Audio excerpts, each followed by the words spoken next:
मैं Sunil Kumar Singh good morning स्टडीडम.com की ओर से आप सबको बीच राज व्यवस्था पढ़ाने आया हूँ। सबसे पहले मैं सभी मित्रों को प्रणाम करता हूँ। मित्रों, जैसा कि आप जानते हो कि राज्य व्यवस्था जीएस का एक महत्वपूर्ण हिस्सा है और हर देश में राज्य व्यवस्था है। कोई भी ऐसा देश नहीं है जहाँ राज्य व्यवस्था नहीं है। राज्य व्यवस्था शासन व्यवस्था नहीं है। हर देश में शासन व्यवस्था है, स्वरूप अलग अलग है और इस राज्य व्यवस्था का संबंध सीधे सरकार से है। इस राज्य व्यवस्था को चलाने के लिए सरकार है और हर देश में सरकार है और सरकार एक माध्यम है जो लोगों के लिए जन उपयोगी और लोक कल्याणकारी सेवाओं का संपादन करती है। इसके माध्यम से लोगों की सेवा की जाती है, लेकिन सरकार को चलाने के लिए नियम कानून चाहिए। हर देश में सरकार है और सरकार को चलाने के लिए नियम कानून चाहिए और नियम कानून का स्रोत होता है संविधान। तो इसका मतलब ये हुआ कि राज्य व्यवस्था का सीधा संबंध संविधान से है और हर देश में संविधान है। हर देश के संविधान का स्वरूप अपना अलग अलग है और मैं मानता हूं कि संविधान एक ऐसा विषय है जिसकी जानकारी हर नागरिक को होनी चाहिए। मैं मानता हूं कि देश की शासन व्यवस्था को चलाने के लिए संविधान एक महत्वपूर्ण तत्व है और जीएस के पेपर में राज्य व्यवस्था के तहत संविधान का हम लोग अध्ययन करते हैं। लेकिन संविधान ऐसा नहीं है कि संविधान का अध्ययन हम सिर्फ कंपटीशन के व्यू से करें। जीवन में, सरकारी सेवा में या एक सामान्य नागरिक के रूप में भी संविधान का ज्ञान आवश्यक है। जैसे एज फॉर एग्जाम्पल मैं आपको उदाहरण दूं कि देश में चुनाव होता है। जब चुनाव होता है तो एक साधारण व्यक्ति भी इस बात की चर्चा करता है कि किसकी बनेगी सरकार, कौन बनेगा प्रधानमंत्री। राज्य में चुनाव होता है तो ये चर्चा का विषय होता है कि कौन बनेगा मुख्यमंत्री। इस विषय में सबका इंटरेस्ट होता है, हर कोई चर्चा करता है। चर्चा आम होती है, आम जुबान पर होती है। एक चाय बेचने वाला भी इस बात की चर्चा करता है कि पता नहीं अगला प्रधानमंत्री कौन होगा, अगला मुख्यमंत्री कौन होगा। इस विषय में सब कोई चर्चा करता है, लेकिन एक नागरिक होने के नाते हर व्यक्ति का यह दायित्व है, हर व्यक्ति के लिए आवश्यक है कि जिस देश में वह रह रहा है उस देश के विधि विधान को जाने, उस देश के संवैधानिक व्यवस्था को जाने। हालांकि यह संभव नहीं है कि जो लोग पढ़े लिखे नहीं हैं उस संविधान को जाने, लेकिन इतना तो जरूर जानते हैं कि यह एक रोचक विषय है जो लोगों को रोमांचित करता है, काफी रोमांचित करता है और हर व्यक्ति की जुबान पे होता है। और आपके लिए आवश्यक है, आप जीएस का अध्ययन करते हैं, आप कमीशन की तैयारी करते हैं, आप एसएससी की तैयारी करते हैं, आप यूपीएससी की तैयारी करते हैं। उसमें संविधान का एक पोर्शन होता है, अच्छा क्वेश्चन आता है। यूपीएससी की बात करें तो यूपीएससी में 20 से 21 क्वेश्चन, 15 से लेकर 21 क्वेश्चन हर वर्ष पीटी के एग्जाम में होता है। बीपीएससी की चर्चा करें तो बीपीएससी में भी 10 से 12 क्वेश्चन रहता है संविधान से। इसका मतलब कि संविधान जीएस का एक महत्वपूर्ण हिस्सा है और किसी भी देश की अर्थव्यवस्था हो वो शासन व्यवस्था संचालित होती है और शासन व्यवस्था संचालित होती है संविधान से। तो देश की आर्थिक तरक्की में भी, देश को सशक्त बनाने में भी कहीं ना कहीं इस देश की संवैधानिक व्यवस्था का बहुत बड़ा योगदान है और संवैधानिक व्यवस्था को चलाने के लिए सरकार है और सरकार एक माध्यम है। तो मित्रों, मैं इतना ही कहूँगा कि एक रोचक विषय है। आप अभी विद्यार्थी हैं, आप राज्य व्यवस्था का अध्ययन इसलिए कर रहे हैं कि आप कमीशन की तैयारी में इससे क्वेश्चन जो आएगा उसका समाधान करेंगे। बीपीएससी, स्टेट पीसीएस की तैयारी में जो क्वेश्चन आएगा उसका आप उसको आप इससे फुलफिल करेंगे। लेकिन इतना याद रखिएगा कि सेवा में जाने के बाद भी आपको देश की संवैधानिक व्यवस्था के बारे में हमेशा जानकारी रखनी पड़ेगी।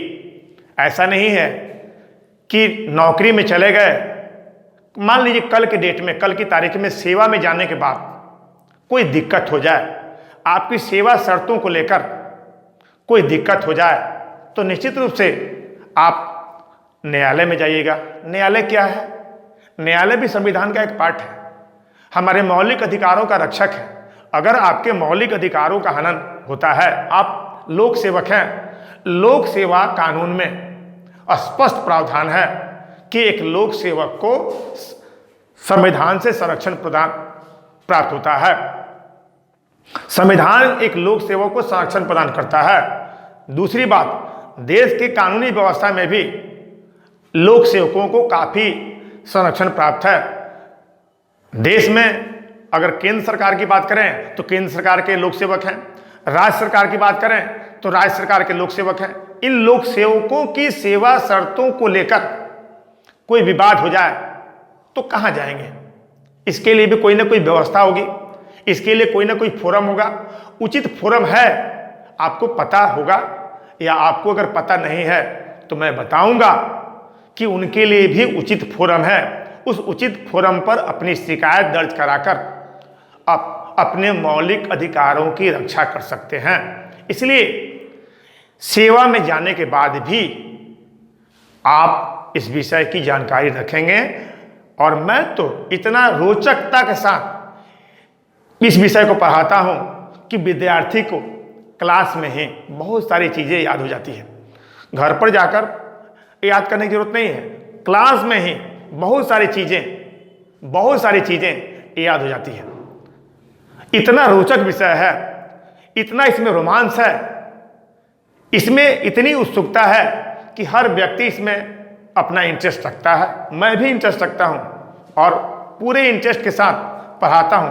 और मैं दावा करता हूं, चाहे आप यूपीएससी की तैयारी कर रहे हो, चाहे स्टेट पीसीएस की तैयारी कर रहे हो, चाहे एसएससी की तैयारी कर रहे हो, चाहे रेलवे की तैयारी करते हो, हर स्तर का जो भी क्वेश्चन है, जो भी आपका क्वेरी है, मेरी पढ़ाई से निश्चित रूप से पूरा हो जाएगा, मेरा दावा है।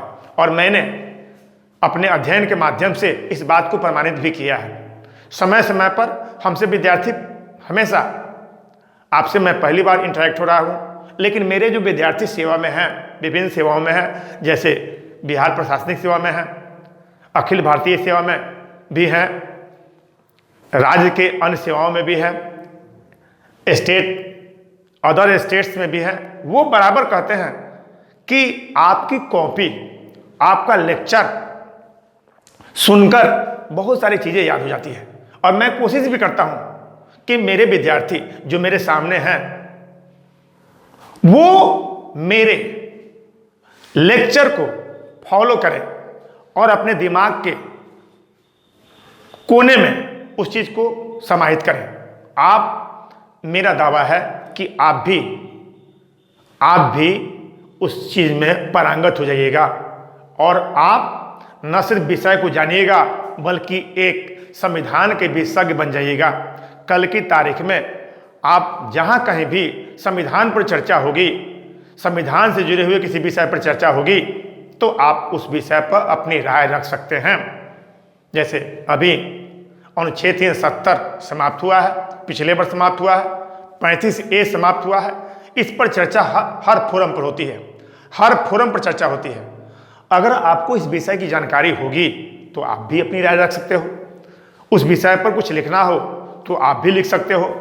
तो संविधान की पढ़ाई में इस बात का हमेशा ध्यान रखा जाता है कि क्या संवैधानिक परिवर्तन हुआ, सरकार के द्वारा संविधान में क्या परिवर्तन किया गया, क्या संशोधन किया गया, राज्य व्यवस्था में क्या नया चीज जोड़ा गया। इस चीज का भी हम ध्यान रखते हैं और अपने छात्रों को पढ़ाते हैं।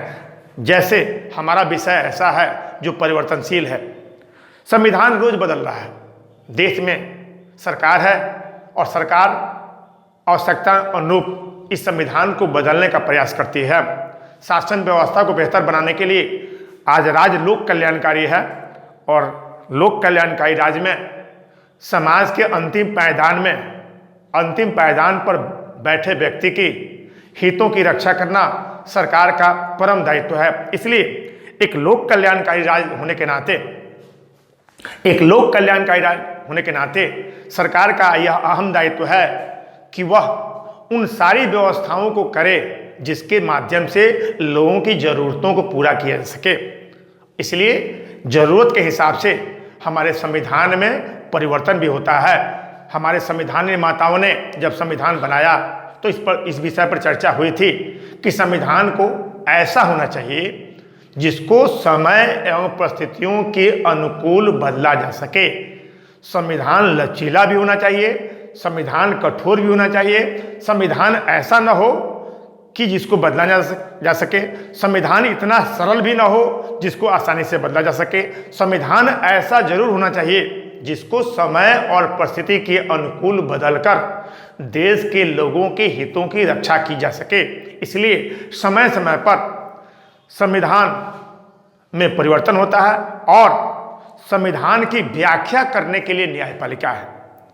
संविधान अगर एक दस्तावेज है तो इस दस्तावेज की व्याख्या करने का अंतिम उत्तराधिकारी सर्वोच्च न्यायालय है। सर्वोच्च न्यायालय संविधान क्या है? संविधान भी एक कानून है, कानून का एक दस्तावेज है। इस कानून की समय समय पर व्याख्या करने का अधिकार सर्वोच्च न्यायालय को है। हालांकि हाई कोर्ट्स को भी, उच्च न्यायालयों को भी संविधान की व्याख्या करने का अधिकार है, लेकिन इसमें उच्च न्यायालय से ऊपर सर्वोच्च न्यायालय है और सर्वोच्च न्यायालय जो व्याख्या करता है वो अंतिम होता है। और सर्वोच्च न्यायालय की व्याख्या भी अपने आप में कानून होता है। तो कानून दो तरीके से बनता है। एक तो कानून, संविधान भी एक कानून है, नैसर्गिक कानून है, और सर्वोच्च न्यायालय के द्वारा दिए गए निर्णय भी अपने आप में कानून के समान हो महत्व रखते हैं। इसलिए आइए इस रोचक विषय को शुरू करते हैं और देखते हैं कि इस विषय में कितनी रोचकता है, कितना उत्सुकता है। इसके साथ हम शुरुआत करेंगे। सबसे पहले हम चाहेंगे कि इस विषय का एक सिलेबस होता है, इस विषय का एक सिलेबस है। सबसे पहले मैं चर्चा करूंगा सिलेबस पर कि सिलेबस क्या है। आपके सामने मित्रों, मैं आपके सामने एक ऐसा सिलेबस रखने जा रहा हूं जो हर एग्जाम में फिट है। चाहे यूपीएससी का एग्जाम हो, चाहे बीपीएससी का एग्जाम हो, चाहे स्टेट पीसीएस का एग्जाम हो, चाहे रेलवे का एग्जाम हो, चाहे एसएससी का एग्जाम हो, हर एग्जाम के लिए यही सिलेबस चलता है। इस सिलेबस को अगर फॉलो करते हैं, इस सिलेबस को अगर आप पकड़ लेते हैं तो आपकी जितनी भी समस्याएं हैं संविधान और राज्य व्यवस्था से जुड़ी हुई, सारी समस्याओं का निराकरण हो जाएगा।